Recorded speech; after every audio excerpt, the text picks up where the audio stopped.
when we sin, we miss the mark. And we miss the mark that God has set. He's the standard. So He sets the rules, right? You and I don't get to make up the rules. We get to either live by them or choose to do our own thing. And that's what sin is. Sin is when I choose my will over God's. Right? That's what sin is.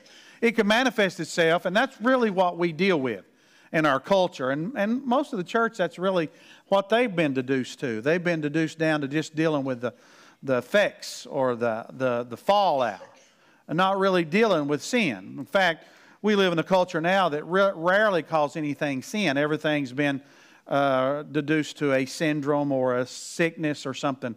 But we certainly, most of the time, we don't call it sin in the culture anymore. So we've taken God's Word and pushed it aside and come up with our own directives and our own terminology. So we don't use the same kind of terminology that God did. He's very direct and to the point. And even if we don't change the whole idea behind sin, which we've done a lot, we'll water it down as best we can so people don't have to feel so bad about sinning.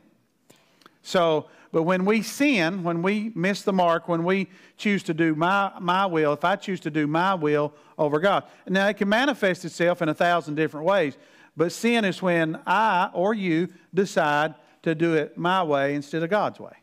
That's sin. And so, we're going to see that right off the bat. The bull got in the china shop early on in Genesis 3. That's what happened.